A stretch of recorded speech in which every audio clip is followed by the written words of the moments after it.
Welcome, parents and professionals, to tonight's webinar about introducing solids to your babies at around 6 months old. Thanks for joining us. Hope you've had a good day. I'm Chris Strand, psychologist, and I'll be your host for tonight's session. Coming to you from the lands of the Wurundjeri people and Bidjigal people, I'd like to acknowledge the traditional owners of all the different lands that we're on and pay my respects to elders past and present, and to any Aboriginal and Torres Strait Islander people with us tonight. This webinar is live and we'll be interacting with you through polls and activities. You can also ask us questions and share your ideas at any point by using the discussion forum, which is on the right-hand side of your screen. This webinar is best viewed on a computer or laptop, but you can also use other devices. If the video stops, try to refresh the webpage. We're joined by Anne and Danny, who will be your moderators in the discussion forum. If you have any technical problems, please click the red live support button at the top. Also, we want to let you know that this webinar is being recorded and a link to the recording will be sent out next week to everyone who's registered. So keep an eye on your inbox. This webinar has been developed by the Parenting Research Centre and is brought to you by the Raising Children Network, which we'd also like to acknowledge the support of the Victorian Government in funding this webinar, which is why we're able to bring it to you at no charge. If anything discussed here today upsets or concerns you, here are a few places you can go for further help. raisingchildren.net.au has numbers for Australian helplines and hotlines, including Parent Line for your state. There's also Lifeline, which is a 24-hour crisis support line, and you can also find information at australia.gov.au. This webinar is best suited for parents and carers of babies aged around 6 months old who are starting to feed solid food to their babies. It contains general advice. We do encourage questions, though we will focus more on questions that could apply to more people in the audience rather than really specific cases. If you do have really specific questions about your children, please contact your local health professional. So you may have seen we've run a poll to learn a bit more about you. That's also on the right-hand side of your screen. If there's any issues with the poll, feel free to put your answer in the discussion forum. That's also on the right-hand side of your screen. So the question we have is, has your baby started solids? Or are you getting ready to start solids? And you can choose between, I'm getting ready to start solids with my baby, I've started solids with my baby, I'm here for a refresher, it's been a while since I started solids with my other children, or I'm here as a professional. And we can see that there have been some votes already, but we'll just give people another minute just to put their answers in. Thanks so much for putting your responses so far. So far, the overwhelming majority of people are getting ready to start solids with their baby, so nice and prepared. Then we have 18% of people who have started solids with their baby. We have 5% of people who are professionals and 3% who are here for a refresher. So I'm just going to end the poll, but feel free to continue to put your answers in the discussion forum if you haven't had a chance. Thanks everyone for that. Alrighty, so we're very excited to introduce our speaker for tonight, who is Katie Marks. Katie is a senior dietitian working in a tertiary children's hospital. She has over 15 years experience working with children. She also has experience across a range of pediatric dietetics and specializes in pediatric gastroenterology and liver transplant. Katie is also a mum of 3 energetic boys, so she really understands the practical challenge of balancing children's nutrition at home. Welcome, Katie. Thanks very much, everyone, for having me tonight. I'm really excited to be presenting tonight's webinar about starting solids. And looking forward to getting to some Q&A at the end as well. So tonight, just a bit of an overview about what we're going to be talking about is the why, the when, what items you'll need, what food you should offer, how much your baby might need to be eating. And we'll also cover some information about choking prevention and some advice around allergies. So I'm hoping that this content will help to address some of the queries and things that people had written that they were hoping to get out of tonight's webinar.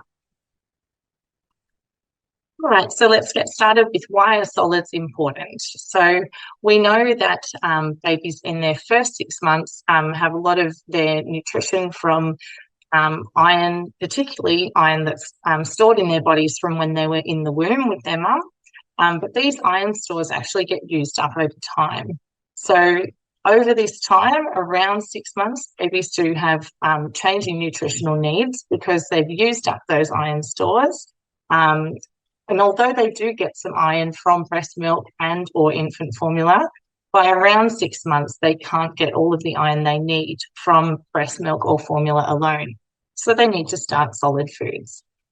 It's important that babies get enough iron, zinc, and other essential nutrients for their growth and development. Introducing solids is also important for helping babies to learn to eat, giving them the experience of new tastes and textures from a range of foods. It helps to develop their oromotor skills and muscles in their jaws. It builds other skills that they'll need later for language development. Another perhaps underrated part of starting solids is that babies learn a lot about socialising from meal times. So including them in the family meal is a great way for them to learn about how eating can be fun and social and not just filling or about the nutrition. They often copy those that are around them. So parents and older siblings are important role models at meal times. When should I introduce solids? So based on current guidelines and evidence that's available, Australia, Europe and North America recommend the introduction of solid food at around 6 months of age. Some countries will also say not before 4 months, which is why you often hear the kind of term 4 to 6 months used as the age for recommendation around starting solids. So in Australia, we say around 6 months of age. And I'll talk a little bit more about our peak body in allergy and immunology a little bit later on, because they also talk about why we don't start before 4 months. So we don't want to start solids too early and we don't want to start solids too late. So starting too early or before 4 months, the immune system of our babies are still developing and babies' intestines are not yet adapted to digest and absorb solid food. This can actually increase the risk of allergies by introducing early because the intestine can allow some food particles to pass through into the bloodstream. So those proteins can then actually increase the chance of a baby having an allergic reaction. Also, at around this age, babies still have the tongue thrust reflex, which is where they push food out of their mouths or push objects out of their mouths. So they're really unlikely to have the ability to chew or swallow food effectively at this age because they just don't have that reflex is still there and they don't have the ability to kind of take food in. As well, giving additional proteins and salt and sugar, even if these are naturally occurring, can increase the workload on their developing kidneys. And if we were giving extra food too early, this can either result in overfeeding if the baby eats too much on top of their milk feeds or growth faltering if they decrease their milk intake too early. Whereas if we were to wait till a bit too late, so after 6 months, babies are not getting enough iron, zinc, energy and protein just from milk alone. So if they don't start solids, it may have an impact on their growth and development. Iron is really important at this age because not having enough iron can actually impact their appetite and energy levels, which leads to challenges with eating. Iron is also really important for babies' brain development. After 6 months, again, if you're waiting too long, it can become harder to introduce new things to babies and they can start showing signs of becoming a little bit fussy. So babies really do need to begin eating to develop those oromotor skills and prevent delays in those. So is my baby ready? This is a question that's, comes up time and time again. So what I say when I'm talking to parents is that you actually know your baby best. You can look out for these signs to show that your baby is ready for solids, including when they have good head and neck control. So if the baby's able to sit up with their head and neck nice and steady, they are actually protecting their airways. If their head is too bubbly and wobbly, they can accidentally breathe food into their lungs and actually risk getting a chest infection. So we obviously want them to have that nice, steady head and neck control to protect their airways. If your baby can sit upright when supported, so this doesn't mean they need to be sitting up by themselves to be able to start solids, because sometimes this doesn't happen until after 6 months, and that can still be within, normal development. I'll talk a little bit more about this on the next slide as well. If your baby starts picking things up and bringing them to their mouth, this also shows that they have some of the abilities to be able to start solids. If they show an interest in food, so for example, they're looking at what's on your plate or they're reaching out for your food, this can be a sign that they're interested in solids as well. But just watching you eat isn't necessarily a sign that they're ready to start solids, because they watch you do lots of things. So they will watch you hanging out the washing. That doesn't mean they're just going to suddenly start hanging out the washing either. Most babies start to show these signs of readiness by around 6 months, but these signs happen at different times for different babies. So we don't expect babies to talk or crawl or walk at the same time. So they're not all going to be ready to start solids at some exact date or some exact age. So it is a range for a reason. That around 6 months gives that little bit of flexibility there. What we do say, though, is if your baby isn't showing those signs by 6 months, it's a good idea to discuss that with your health professional, such as a maternal child health nurse or your GP. All right, so what items will I need? You will need a high chair. So you can use rolled up towels as a support behind your baby to help keep their trunk propped up a little if your baby needs a bit of help sitting independently.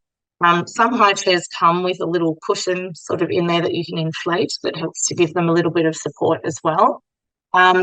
You can support your baby on your lap for a month or two, but you might not want this when they're a toddler and throwing food everywhere and spilling sauce on your lap. So if possible, I'd recommend starting as you mean to continue. This gets your baby used to where meal times happen, and they sort of know what to expect. So they know when they're sitting in the high chair, that's time for food. You will need a bowl or a plate, and just as a tip from someone that's done it before, the suction on a bowl or a plate can actually help you if your baby gets really into their throwing phase. And utensils such as plastic small baby spoons or silicone or bamboo are good options to start with. And just make sure they're an appropriate size for babies. So they're usually a smaller size than adult cutlery. You can introduce metal cutlery a little bit later once they've got the hang of the skills of self-feeding.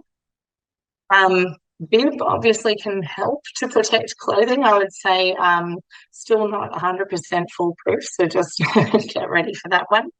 And you may find it useful to have like a drop sheet or some newspaper or a splat mat for underneath the high chair for cleaning up some mess.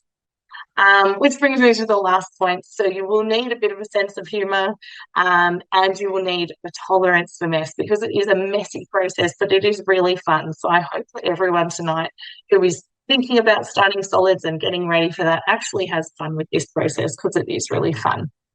A few other tips around cleaning. I would say just to clean your baby's face at the end of a meal. Not constantly during the meal, because first of all, they really hate it. They don't like having their face wiped a lot. And secondly, you'll realise after you do this a few times, it's pointless, because the next mouthful is just as much mess kind of spilling out of their mouth a little bit as well. So we aim for all the experiences around a baby's face to be as positive as possible, so that we're keeping that mealtime nice and positive and relaxed. The other thing you may notice is if you have a family dog, they will really start to love your baby during this phase of starting solids, because they will start to clean up to meal times in more ways than one. All right, so getting started.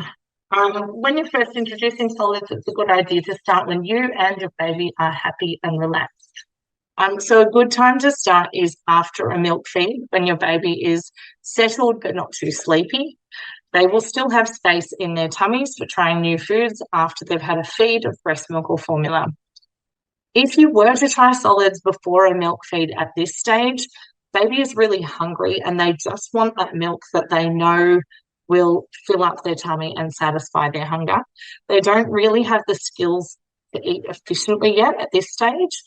So if you're trying to feed them when they're really, really hungry before a milk feed, they can get distressed and really hangry. So that's not a good time to start. It's better to start in between a milk feed or just after a milk feed so that they're relaxed and happy.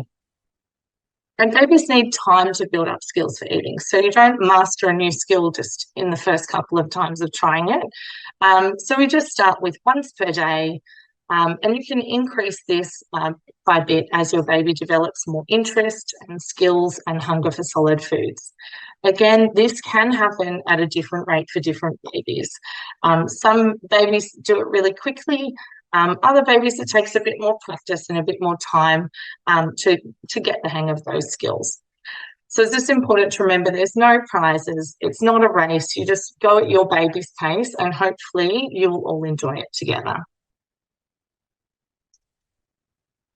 Okay, so this is a bit of just a pictorial guide, and again, not meant to be like super prescriptive.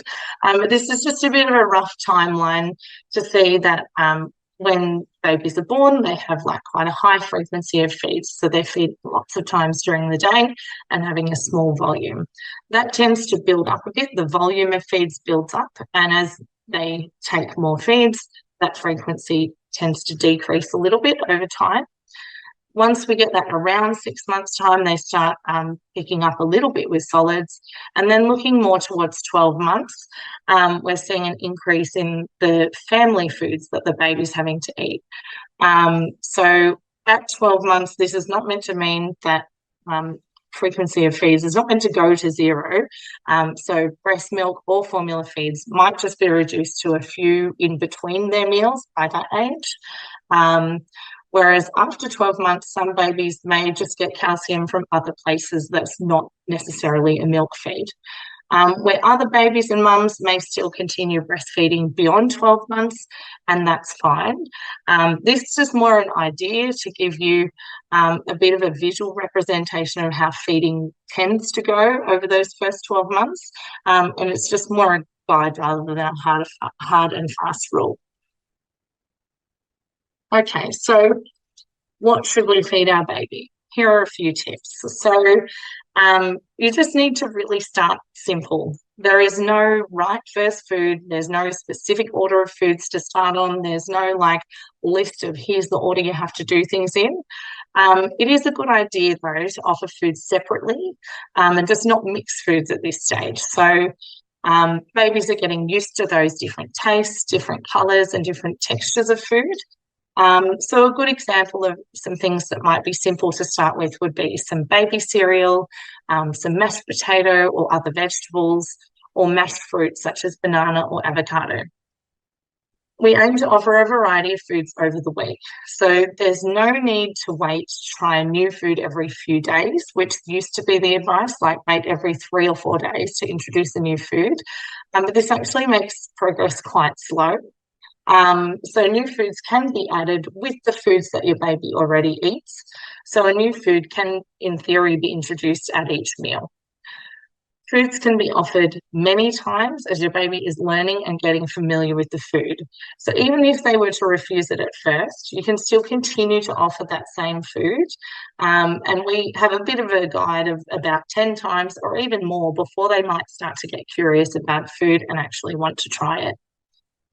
We aim to include iron-rich foods from fairly early because, as we spoke about, those iron stores do get depleted at around 6 months. These are important to include early, and we have more on the coming slide. We also aim to include allergenic foods. So allergenic foods are foods that are common triggers for food allergies. And these include things like cow's milk, eggs, shellfish, peanuts, but we'll discuss this a little bit more later. The last point, there is no need to like cook or buy special foods. So you don't need to buy like a baby yogurt. You don't need to buy a special, special any food for your baby. So all foods for babies are new and exciting to explore. They've never tasted this before. We do talk a little bit just about commercial pouches of food. So this is something that, has increased in popularity, and it's quite convenient for parents. So we sort of tend to say in practice that using a commercial pouch of food is okay for like convenience times. So like if you're eating out, you're going to a friend's house, you're away on holidays, and you don't have the time or the space to cook for your baby. But the pouches really aren't recommended as the baby's main source of nutrition for a few reasons. So firstly, if we think about starting solids as like a sensory sort of experience, so usually a baby is seeing, smelling, touching food, and tasting the different tastes of the separate foods that they're being offered. Whereas when you offer a pouch of food, it's very uniform in terms of the texture and the taste and the colour and the flavour. The action that a baby uses when they're eating from a pouch is more of a sucking action. They're not really learning about taking food from us or using the muscles for chewing food for themselves. So we're kind of disrupting that sensory part of starting solids in terms of the exploration and the fun, like seeing all the different foods when you're using a pouch. But like, I'm not going to be a pure dietitian and say you absolutely cannot use them. Of course, they are convenient and they're fine to use in certain situations, but not as something to rely on as like an everyday food. Okay, so what foods to avoid? So we recommend avoiding honey for babies under the age of 12 months because honey actually contains botulism spores, which for a baby's immune system, when they're got an immature immune system, they're just at risk of getting botulism from honey. If you're giving babies raw eggs, then raw eggs contain salmonella, which is a harmful bacteria. And similarly, unpasteurized milks also contain bacteria that are usually destroyed in the heating process, which occurs in pasteurization. So just to give you an idea of the standard for pasteurization in Australia, it's 72 degrees Celsius that your milk is warmed to for 15 seconds. So that's just done to keep milk safe so that those harmful bacteria are reduced in the standard pasteurized milk that we buy. It's also good to avoid too much salt or sugar. So where possible, you can look for no added salt or no added sugar in the foods that you buy. But also know that there's going to be some fat, sugar and salt that occurs naturally in food. We just don't want things where those products are added into the food. We don't recommend products that are particularly high in fat. So, for example, hot chips or hash browns or things like that, because, they're not very high in other nutrients. And if we're looking at low-fat products, sorry, this does sound a bit contradictory, but I'll explain it in a minute. So low-fat products, for example, like low-fat yogurt or reduced-fat milk or things like that aren't recommended for babies because they actually have really high energy needs for their growth. So fat is really important as a source of energy for babies. So it's about taking a bit of a balanced approach. So babies will need fat as a source of energy, but not just really super high fat foods that have no other nutrition in there at the same time. Family foods may include the use of herbs and spices in cooking, which are fine for your baby to have as well, because you want them to be eating family foods eventually. If you're concerned about using like spices for your baby, you can always make the family's food, keep a portion aside for your baby, and then add those spices to everyone else. But I guess in context of like other countries and other cultures, babies are often growing up eating spices and even spicy foods. So there's no real need to restrict babies in those things if you're using that as part of your normal cooking. The other things to avoid are drinks like tea and coffee, as well as fruit juice and soft drinks. So tea and coffee contain, obviously, we don't want to caffeinate our babies. I'm sure, we're all wanting them to sleep. But also they contain compounds that can interfere with your iron absorption. And then drinks like fruit juice and soft drink obviously are very high in sugar and low in nutrition and can contribute to dental decay. So we obviously don't want to be giving babies those and getting them used to those sweet tastes, I guess, from a very early age. Okay, so we'll talk a little bit about iron-rich foods. So iron-rich foods include things like your iron-fortified baby cereal. They include foods like meat or chicken or poultry and fish. These can be like mashed or minced, and that is still fine to include. You can include cooked tofu and legumes such as your lentils, chickpeas, or other types of beans, and include mashed cooked egg. And again, like just avoiding like raw or runny egg for that risk with salmonella there. Okay, and some other foods obviously to include, like that aren't only iron-rich foods, include your vegetables. So think about lots of different colours. So you've got potato, pumpkin, sweet potato, carrot, cauliflower, green vegetables like broccoli or spinach. With your fruits, we've got examples like banana, apple, pear, melons, avocado. Your grain-based foods like oats or bread, rice and pasta. And dairy foods such as yogurt and full-fat cheese.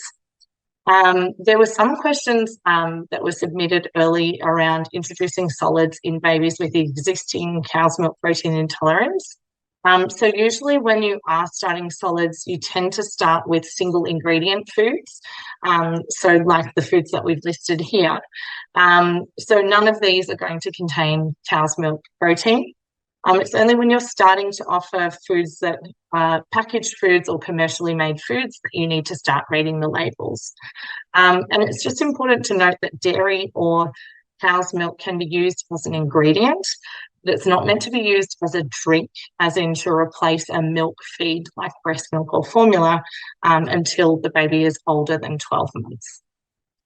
So it would be great to hear from you in the chat if you have any food ideas or things that have worked for you in the past. Like I know there wasn't a whole heap of people who have had past experience, but if anyone would like to share any ideas in the chat, it just might help someone else who's a participant here tonight as well. So diets and nutrition. A balanced diet will involve foods from across all the food groups. It's important for babies to be exposed to that variety of food, and a variety of nutritious foods over time. As a parent, though, your job is done once you have provided a nutritious meal at a routine time. Also remember, there's no need to beat yourself up if one day they might not have a bit of a random day and they've just eaten a banana for something and not had a perfectly balanced meal, at every single meal of every single day. So food is still about, overall good nutrition and averaging things out over, a few days or a week or a month, rather than looking at that meal really didn't go very well and I offered, only one food and that was a terrible idea. So as long as we're sort of thinking about food across the food groups over an average sort of period, then you're doing the right thing. Babies don't need water as a drink, so breast milk or formula should still be the main fluid that they consume. You can start offering a sippy cup, like a little bit closer to that 12-month age group, just for practice at mealtime. So you give them a little bit of time to get familiar with the sippy cup, because we aim to transition babies away from drinking from bottles at around 12 months of age. So they should then start having their drinks from a sippy cup, and that's, again, for dental health reasons at around that age. Vegetarian diets can be balanced when they're being managed carefully.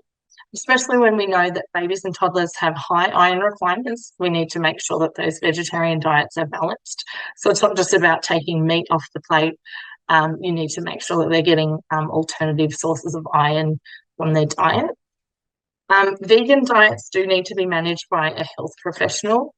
And any other alternative diet patterns that you're thinking about following for your baby, like particularly if you're following them for yourself, should be discussed again with a health professional such as your maternal child health nurse or a GP, just to make sure that your baby is getting the nutrition that they need. Okay, so what to feed your baby in terms of textures. So when your baby is ready for solids, their first foods might be the puree, it might be a smooth sort of consistency or a mashed consistency, or they might be in soft pieces. Your baby can progress from pureed foods to minced foods and then chopped foods over time. So that texture increases over time if they're starting with purees. So you can't just stay on purees and not progress, because babies actually do need a variety of textures to help your baby to learn how to chew, to learn how to manipulate food in their mouth, and just help build up those muscles in their mouth that they're going to need for later on with their speech development as well. And offering those different textures also helps to encourage your baby to self-feed and prevent feeding difficulties as your baby develops. So it's important to know that your baby can still chew even if they don't have teeth. And by the time your baby is 12 months old, they should be eating similar foods to the rest of the family. You might still need to chop some foods into smaller pieces or cook their vegetables for a little bit longer until they're soft, but otherwise they can have similar foods to the rest of the family by that sort of 12-month age group. Okay, so how about babies feeding themselves? So self-feeding does help to build those oral skills, as I've said, but it also allows your baby to have a little bit of control over how food goes into their mouth.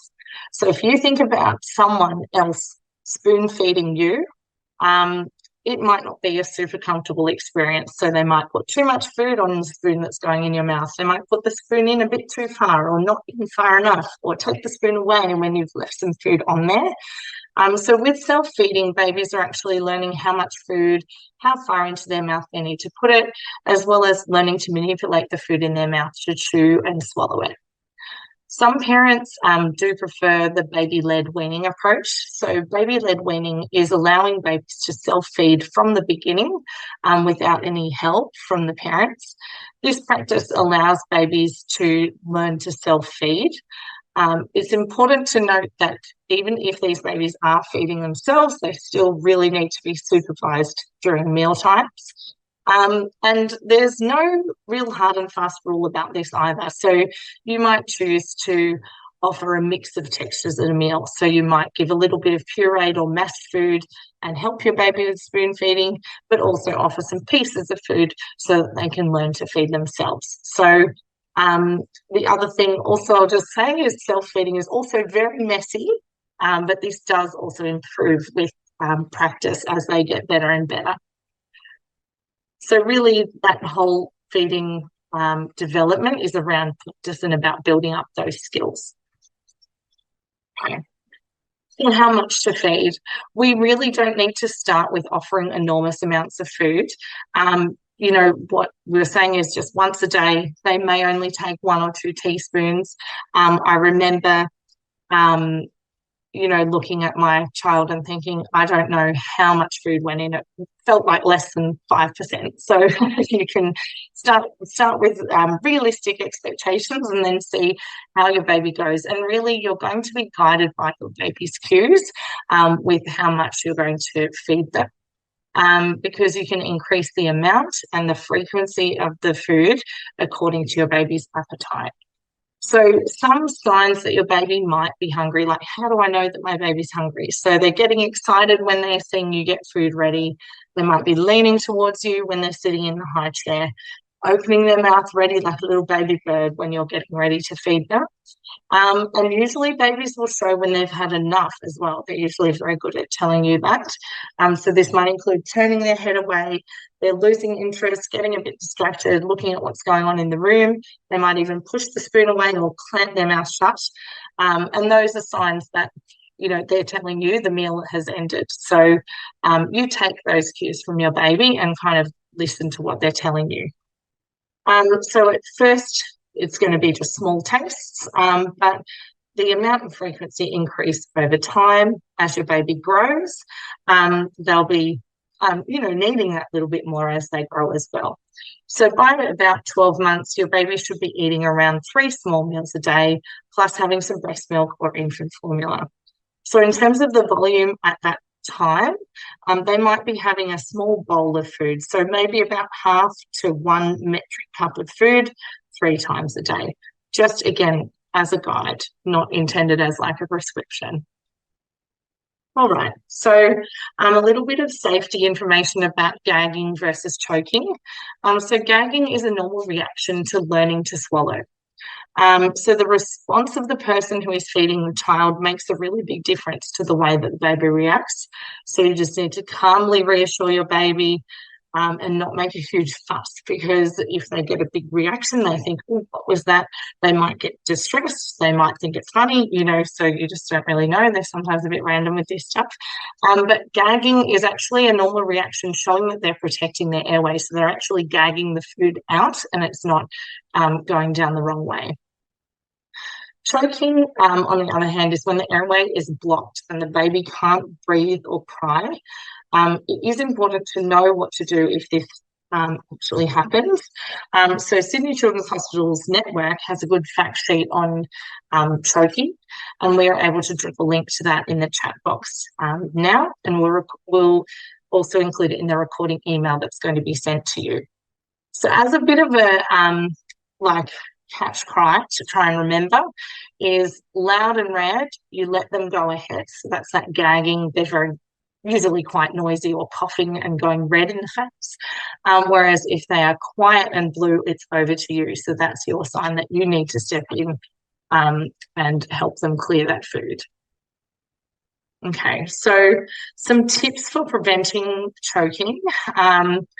Look, making sure that the baby is sitting down to eat. So that's easy at the beginning, but also as they're getting older, and once you go into the toddler stage, keeping them sitting down to eat can get that little bit more challenging.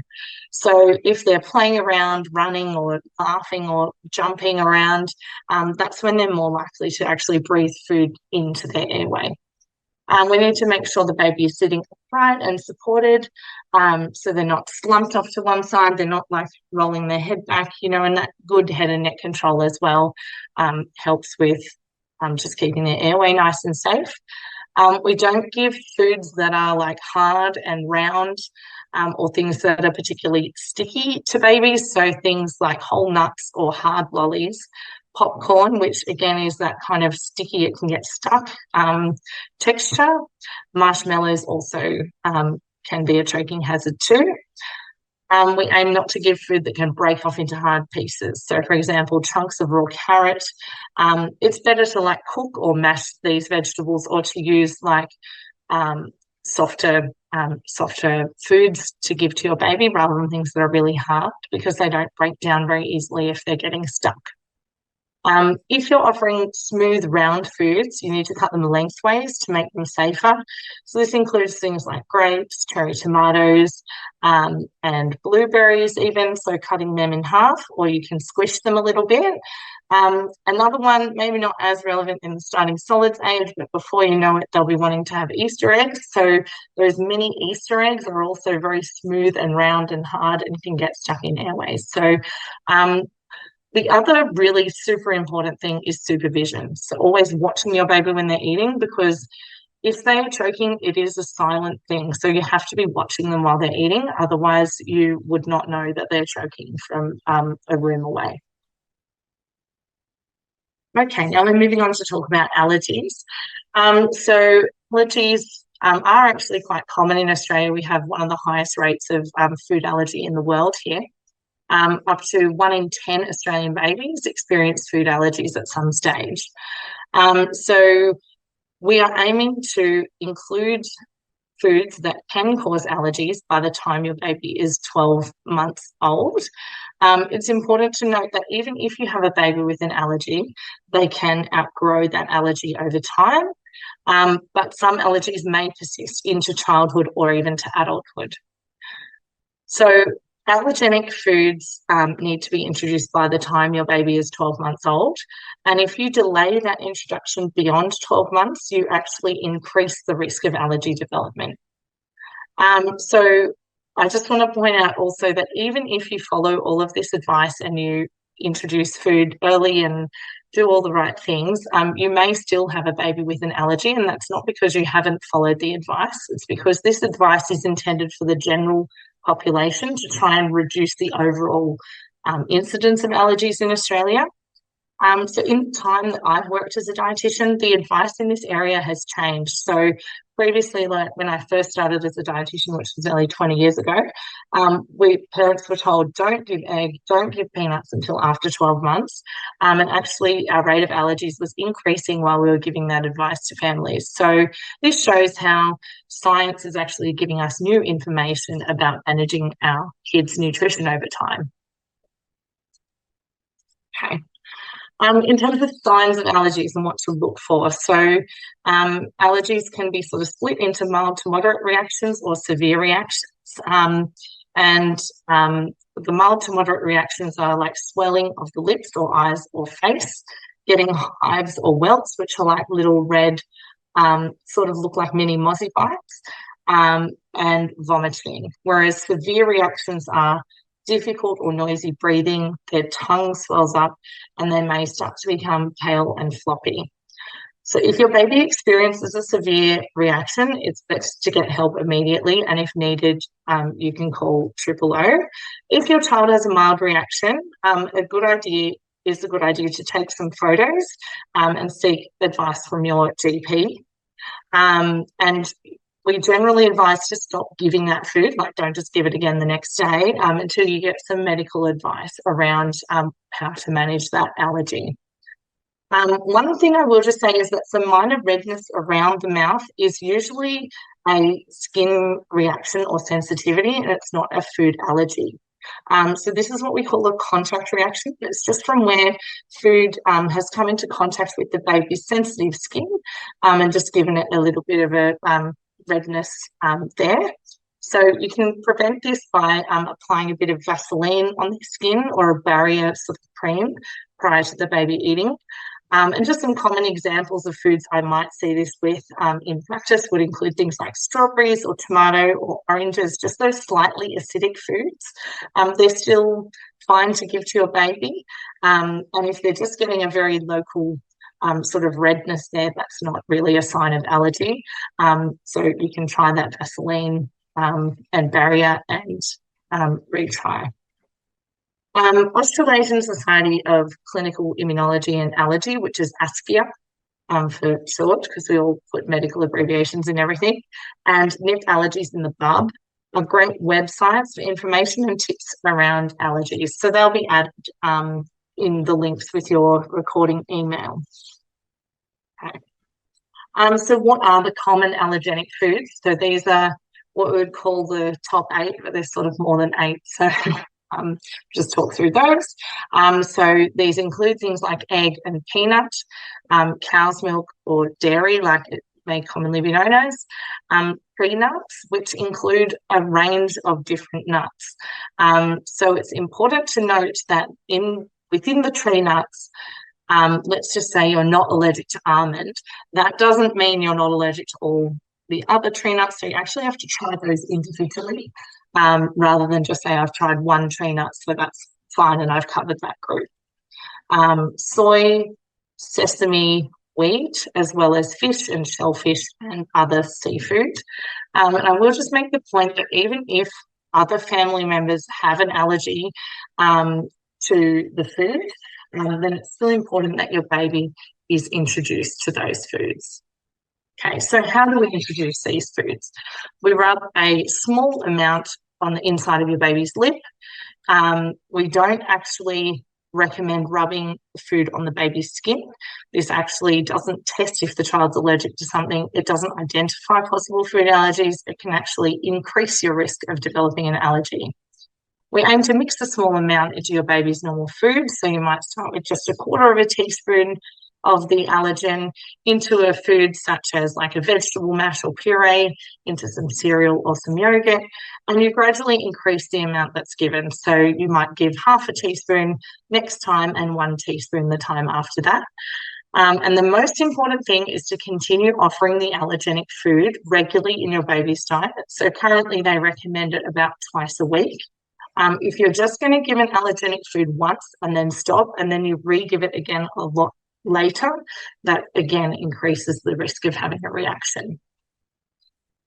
Okay, so managing food allergies, can I please just beg you all to have appropriate medical advice around this and not diagnose things over the internet, but have them diagnosed with a health professional working with you.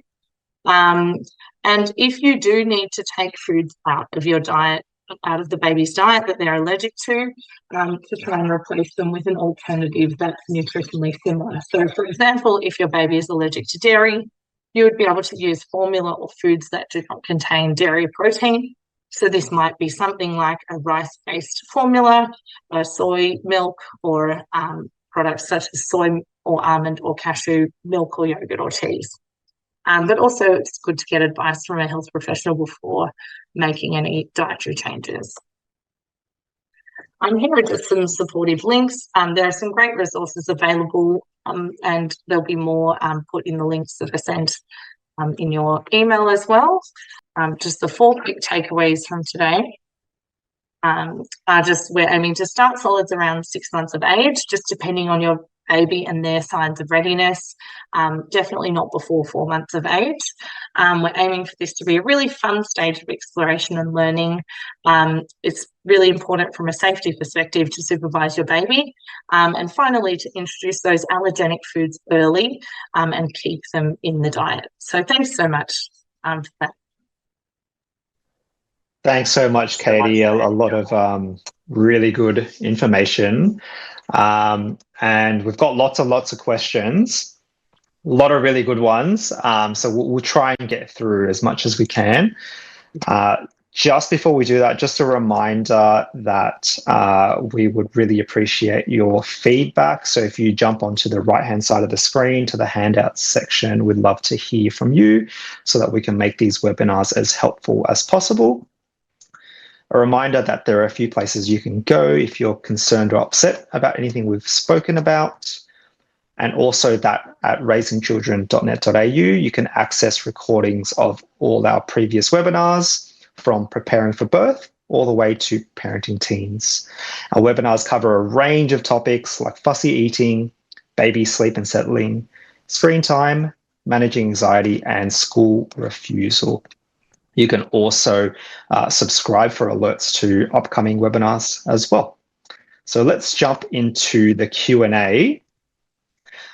So the very first question we have here is from Renee. So she asks, what do parents need to consider to introduce meat safely? Yeah, great. So look, meat is probably quite a challenging texture for babies. And it just depends really on the approach that you're going to take, which we talked about in terms of the textures. So if you're planning to start with like a puree sort of texture, you can puree meats using like a stick blender, and you can add a little bit of extra water from your cooking to kind of thin it down a little bit if it's a bit too thick. You can also, one tip that I find quite helpful is using like a slow cooker to cook your meat so that it's nice and tender and kind of falls apart. And that's often a bit of an easier texture if you're trying to mash the meat or, offer it in that sort of form to your baby. Also, mincemeat, I think I might have mentioned that in the talk, can be helpful because it's just that bit easier to chew. So if you're buying like lean mince and a sort of, you're getting that high quality protein still in there. And it's just in a bit of an easier format for your baby to eat. If you're doing like baby-led weaning where you're offering those foods from early, you might be able to make them little meatballs from some mince, or you might offer sort of strips of chicken or strips of meat cut up, or you could offer like a little lamb cutlet, the little handle of the bone, and they sort of gnaw away at it like that. Also, things like fish is something that I find in practice not a huge amount of families are offering lots of fish through the week. They might not just eat it all that often, but fish is that nice soft texture that's easy to mash and often quite easy to chew, so a bit easier than chewing like a piece of steak for a baby. So just a few different options depending on what sort of textures you're going to be starting with. Thank you so much. Some helpful tips to try there.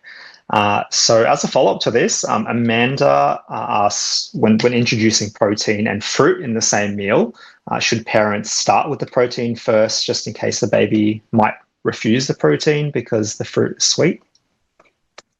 Oh, okay, yeah. We do sometimes have, yeah, people get a little bit concerned around the order of introducing food and introducing babies to sweet foods first.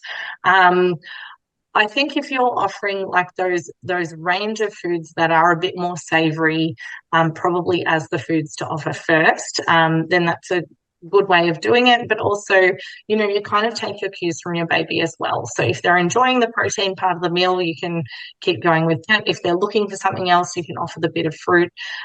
So again, they're going to be getting used to all of the different tastes that you're offering them. So it's important to not just offer sweet foods all the time, but offer that mix of sweet and savoury. So I'm not super strict usually about the order of introducing foods, but taking the cues from your baby and still offering those protein foods, nutritious foods at routine times is really where your job is as a parent. Excellent, thanks. And I feel like that answers a few other questions we've got as well. So that was Okay. really helpful. Oh, good. Yeah. So Aisha asked if you could just give us a reminder on when water should be introduced, but then also how much to introduce as well. Yeah, so look, I'm going to talk from personal experience with my three boys. I probably gave them a sippy cup somewhere around like 7 or 8 months, just sat it on the high chair and they kind of played with it and kind of chucked it off for a while before they really got interested in, um, you know, even getting close to putting it to their mouth. So really it's about like familiarity and just having it there so that they build up a little bit of an interest in it. Um, you don't need to put a huge amount of water in the sippy cup because especially initially if it's got a lot of liquid in it, it's too heavy for them to lift and bring to their mouth. So just a little bit at the bottom and they kind of tip it up. And look, honestly, there's not going to be like a hard and fast rule about how much they're going to have because probably I can tell you like half a sip will go in their mouth and the rest comes dribbling out and goes down into their bib catcher thing. So it's really about that familiarity, letting them build up those skills. And again, like they might have a few sips of water, but it shouldn't be a really significant amount at this age. So I would expect, if I was going to give a guide, less than 30 mils at a time, and it will just depend on when they're really getting interested in the sippy cup. So I would say significant amounts don't really happen until, sort of 10, 11, 12 months. And then they might be having a few sips with their meal, but still having those milk feeds in between. So definitely not wanting water to take away from their appetite for food or their appetite for those, nutritious drinks of breast milk or formula. Thanks, Heath. So a kind of staged approach. Yeah, look, and it is a little bit vague because babies do progress at different rates as well. So one of mine really showed very little interest in the sippy cup until like after 12 months, whereas others might have had a couple of sips here and there, but it shouldn't be significant volumes at that, young stage, sort of under I would say like under 9 or 10 months, we don't want them to be having sort of significant amounts of water and it should just be little sips for learning really. Thanks so much. So Maddie and Stacey, I want to ask a question about premature babies. So Yeah. do you have any guidance on whether to introduce solids closer to their chronological age or their corrected age? And is it more about readiness signs? Yeah, so with premature babies, again, it's going to depend on how they're progressing developmentally. So obviously I work in a tertiary children's hospital, so we do deal with premature babies. And usually we are aiming again that around 6 months of their chronological age, not their corrected age, because they are getting that strength and building up those skills. If they were super, super, super prem, like 24 or 26 weeks or something, we might be looking at it a little bit differently and they might be a little bit older chronologically. But if they're a little bit premature, we would look at their signs of readiness and be basing it on that around 6 months of chronological age. So you don't need to be correcting when they're starting solids unless they were really extremely prem. Really, really good to know. Now, Nicole has a question about twins. So, what should parents consider when starting solids with one twin before the other versus waiting until both twins are showing signs of readiness? Oh gosh. Look, I have not got experience with twins. That is one thing I will say, like amazing twin mums. I don't know how you do it. Look, I would say, well, with that, it's hard. You don't want to like put them both together and have one feeling sad and the other one sitting in their high chair having something to eat. So look, I think if you're probably waiting for them to be on around the same page, you're already trying to synchronize so much for twins. You're probably trying to synchronize their feeding times, synchronize their nap times and stuff like that. So I would probably just do feeding when they're both ready. And look, there's no real race on getting there with starting solids. Like, waiting another couple of weeks is not going to really delay your baby as long as they're starting around 6 months. So I wouldn't wait beyond 6 months, but I would be, if they're ready around the same time, that's probably going to make life easier for you, even though twins, you're sort of doubling all your work. So, yes, I think try them at the same time, but you're going to know what they're ready for best. Cool. Yeah, the classic, parents know their kids kind of thing. Yeah. Oh, Yeah. and twins, I just don't know. Like I think it's a big juggle. So I think you don't really want to make it too complicated. So if you can keep it simple and keep them both doing the same thing, I think that's going to be probably the easiest and most practical in a family. Amazing, helpful tips. So we have another question here. Do utensils need to be sterilized? Utensils can just be washed in hot soapy water for your baby. And like a standard dishwasher will get your utensils nice and clean for your baby. So, we're fortunate in Australia, we've got like a really safe water supply, safe food supply. So general washing up is going to be fine for your utensils. If you want to take that extra precaution and sterilize your spoons and things, you can. But yeah, it's not super necessary if you're washing everything really thoroughly. Thanks so much. Shannon asks, do parents need to think about iron-rich food if baby is taken iron fortified formula? So yeah, you still need to, like all infant formula in Australia will contain iron. So it's just about the baby having higher iron needs beyond 6 months age. And also their neonatal iron stores that they're born with have been used up. So they do need iron-rich foods as well as the iron that is coming from either breast milk or formula. So yes. Great, thanks for that. And I know you covered this a little bit. Kelly asks, are there vegetarian sources of iron that parents can give baby instead of meat?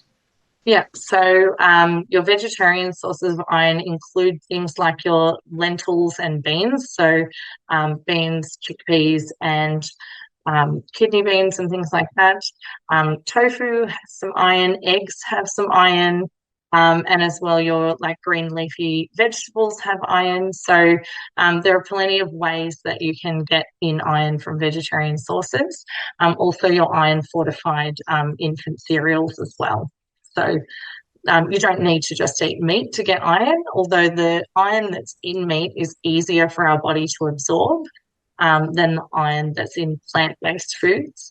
But that doesn't mean a vegetarian diet can't be balanced and provide the right nutrition for a baby. Excellent, thanks for that.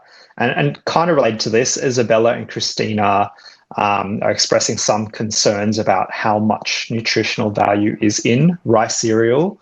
And also whether there's arsenic in fortified rice cereals as well. Any advice on whether parents should give baby rice cereal? Yeah, so the Australian food supply is really safe in terms of what is found in our foods. If you don't want to give rice cereal because you're concerned that there's arsenic in rice, then you don't need to give rice cereal. You can start with plenty of the other options. That's just a food that does contain iron that's been added in there. And it's a concern that people raise from time to time, but it's not nutritionally significant. Normally, like from experience, babies might start having a little bit of rice cereal and then they quickly move on to other tastes and things that are much more exciting. So if anyone has tasted rice cereal, it kind of tastes a bit like taste. It's very, very, very bland. So once they start tasting other things, they quickly move on from that. It's just something that can be offered as a first food that we know contains added iron, and it is safe to give to babies. So there's no concerns around that in Australia. But if it's your preference and you don't want to use it, you don't have to. We have people say to us, I don't want to give my baby carbohydrate from rice as a first food. And I say, sure, plenty of other options out there. So as I said, there's no strict rules on how to do it. There's no list of foods or order of how to do things. So if you choose not to use rice cereal, that's fine. And you can use plenty of other options that are around. Thanks so much for that, Katie, and thank you everyone for your time tonight. And you've asked lots of really good questions. We wish we could have gotten through all of them, but thanks again, and thank you especially to our speaker, Katie Marks. Before you leave, please complete the survey in the handout section on the right-hand side. We hope you found this valuable. We've covered lots of information, so if you want to revisit anything, keep an eye on your inbox where you'll receive a link to the recording. And also the Raising Children Network also has a range of resources on this topic. Feel free to explore if you haven't already. That's it from us. Happy feeding.